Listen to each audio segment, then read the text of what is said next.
예, 이제 두 번째 시간이잖아요. 그냥 세속의 때를 벗어라. 그러면서 제가, 이런 부제를 한번 달아봤어요. 강점으로 일하라고? 뭐, 강점으로 일하라? 뭐, 이런 거. 예, 자, 보십시오. 제가, 이건 실제 얘기예요. 어떤 책을 읽는 중에, 이제 그 책의 이제 내용이 그거예요. 야, 네가 갖고 있는 강점 있지 않느냐. 그 강점을 가지고 일해라. 강점을 극대화해서 일해라. 뭐, 이런 책이었어요.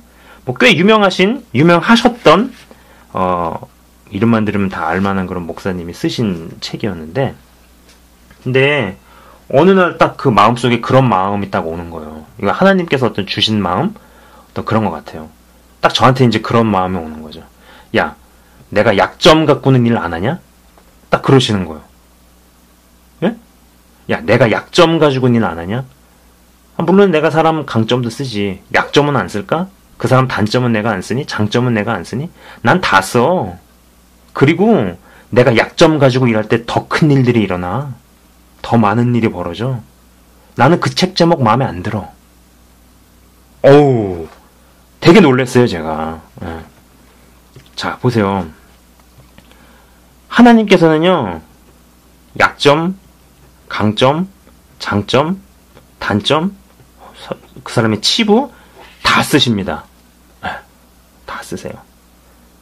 어떤 사람이 어떤 재능이 있을 때는 그거를 강점으로 볼 것이냐, 아니면 그냥 달란트로 볼 것이냐, 이거는 굉장한 큰 차이를 만들어내기 시작하는 거예요. 왜냐하면 강점으로 본다는 얘기 자체가 뭐냐면은, 이것은, 비즈니스, 경영학적인 툴에서 나는 성경을 읽고 해석하겠다. 이런 얘기예요. 예, 얼핏 보면 맞아 보이죠? 근데 그 끝은 망할 수 있습니다. 망할 수 있어요.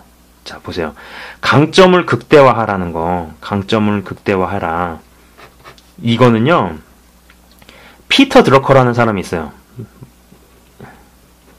이 피터 드러커라는 사람은, 그냥 상식적인 차원에서 한번 알아두세요. 굉장히 유명한 사람인데, 그러니까는 전 세계에서 뭐 경영, 경제, 마케팅, 비즈니스, 뭐 경영 전략을 공부하는 사람이면은, 한두 번쯤은 이 사람 책을 접하거나 읽어봤다라고 보면 맞아요. 전 세계에서 경제, 경영, 비즈니스 공부하는 사람은 한 번쯤은 들어볼 사람이죠. 몇 년 전에 죽은 사람인데 유대계 쪽 사람이고 굉장한 어떤 영향력 있는 어떤 학자죠. 세계적인 학자죠. 그죠?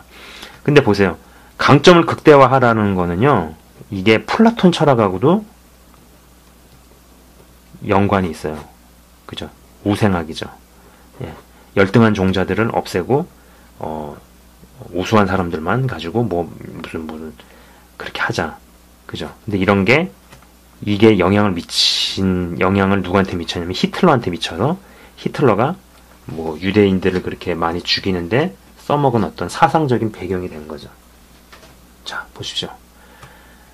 이 툴을 장착한 후에, 이런 경영학적인 툴을 장착한 후에 성경을 읽기 시작하면은요, 경영학적 관점으로 성경을 해석을 하는 거예요. 성경 해석을 경영학적인 관점으로. 그리고 경영학적 관점에서 성경을 읽고 교회를 운영을 하기 시작을 하는 거죠. 자, 제가 뭐 이런 얘기를 해보겠습니다. 아무리 여기저기 막 좋은 경치를 구경하면서 열심히 돌아다닌 사람이 막상 검정색 선글라스를 끼고 돌아다녔다면은 돌아다니는 것을 조금 줄이더라도 안경을 바꾸는 작업을 먼저 해야겠죠. 자, 다시 한번요. 여기저기 좋은 경치를 구경하면서 열심히 돌아다녔어요. 어떤 사람이. 근데 그 사람이 막상 자기가 쓰고 있었던 안경은 검은색 선글라스였어요. 예. 뭘 봐도 검은색으로 보이겠죠. 그러면은 여기저기 싸돌아다니는 거를 확 줄이고 먼저 그 사람이 해야 할 거는요, 안경을 바꾸는 작업을 먼저 해야 돼요. 성경을 열심히 많이 읽기 전에 비즈니스나 경영학으로 형성된 그 프레임, 그 프리즘 자체를 바꾸는 거를 먼저 해야 된다는 얘기죠. 그죠? 쉽지 않은 부분이에요. 자, 여러분 한번 이제 그 고린도 후서 12장 23절에서 30절. 여러분 이거 같이 찾아서 한번 읽어보셨으면 좋겠어요.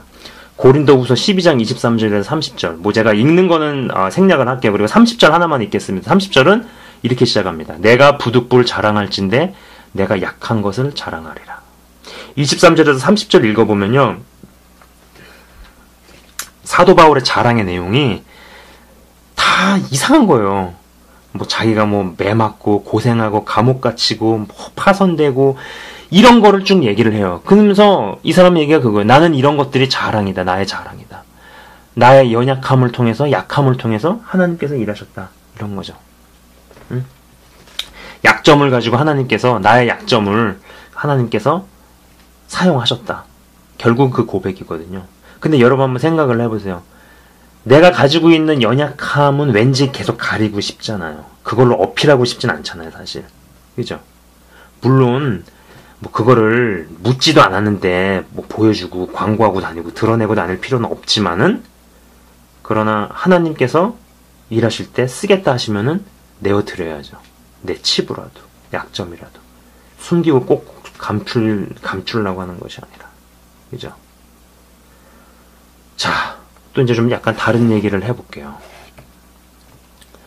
그리고 어떤 새 속에 찌든 사람들, 찌들기 전에 가만 보면 사람들은 어떤 사람들의 어떤 말들, 시대가 만들어낸 말들, 아니면 속담이라든지 아니면 어떤 명언이라는 거를 성경적인 해석에서, 성경적 사고방식에서 걸르지 않고 받아들일 때가 너무 많아요. 그거를 필터링을 안 하고 그냥 자연스럽게 받아들이는 거야. 예를 들어 한번 들어볼게요. 뭐 많은 사람들이 쓰는 말 중에 뭐 고생 끝에 낙이 온다, 이런 말을 합니다. 제가 캐나다에 이민을 와서 이렇게 보니까요, 고생 끝에 병이 와가지고 열심히 일해가지고 진짜 정말 뭐 이민 와서 사시는 분들 여기서 이제 비디오를 보시면 아시겠지만 열심히 이민 와서 열심히 일하는 거야. 진짜 일해가지고 돈을 많이 벌었어요. 그래서 빌딩을 샀어요. 건물을 샀어. 어느 날 밥을 먹는데 소화가 안 돼. 병원 가보니까는 말기암이야. 다 퍼졌어. 그래서 이제 의사가 시한부 선고하는 거잖아요. 3개월 있다가 당신 간다고.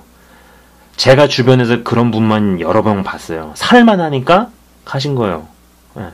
진짜 그거 보면서 느낀 게, 야, 고생 끝에 낙이 온다는 말을 어떤 놈이 만들었나. 그런 생각 해봤어요. 고생 끝에 낙이 오기도 하지만은 고생 끝에 병도 오더라고요. 그죠? 그리고 이 고생이라는 거, 뭐 젊어서 고생은 사서도 한다 이런 말 하죠. 그죠? 근데 이 고생이라는 건 두 종류가 있어요. 해야 하는 고생과 안 해도 되는 고생이 있어요. 이거는 저의 어떤 고찰입니다. 네. 사람이 뭐 예를 들어가지고 뭐 자기가 공부를 잘하게 된다든지 아니면 어떤 기능을 잘 갖추게 돼야 되는데 그것을 이루기 위해 가지고 해야 되는 고생이면은 해야죠. 그걸 안 하고 취하겠다. 그럼 도둑놈 심보죠. 그죠?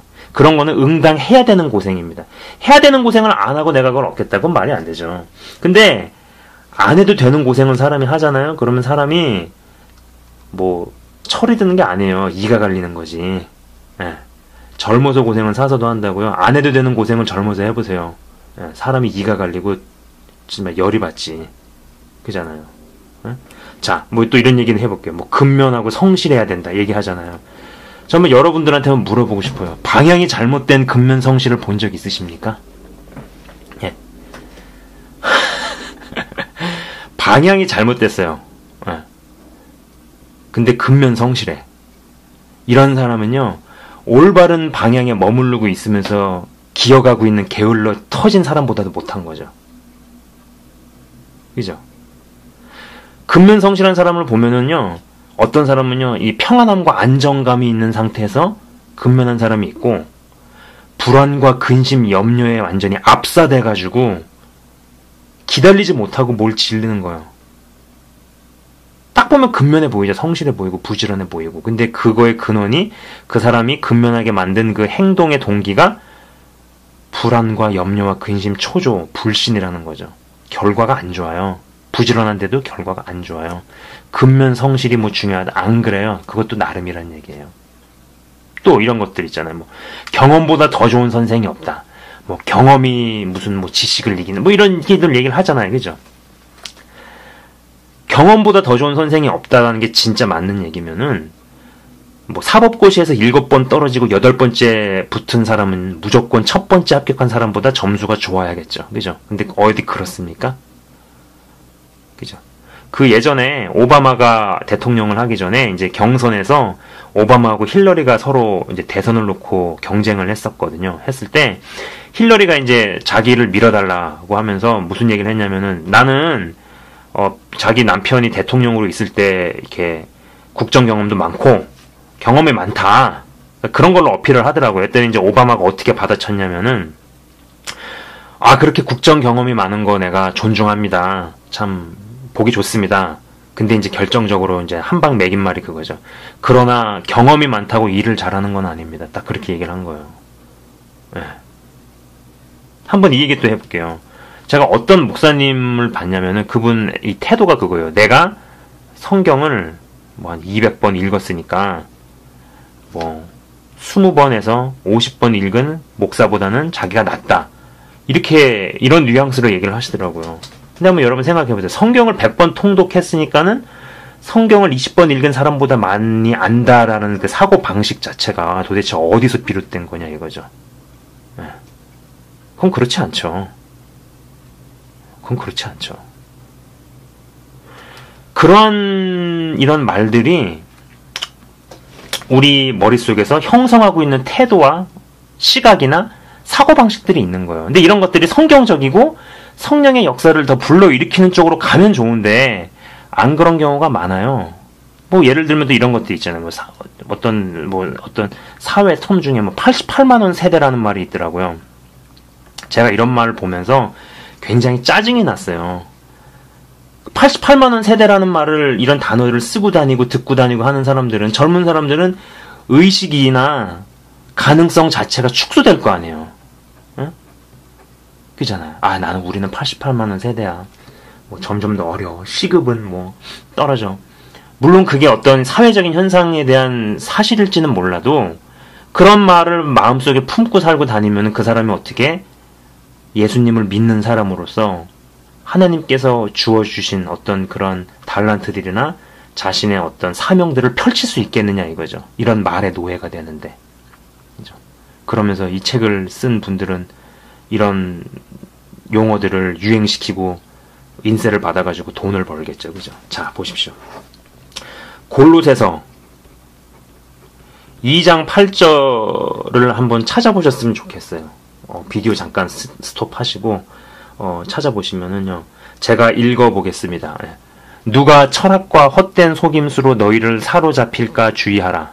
너희를 사로잡힐까 주의하라.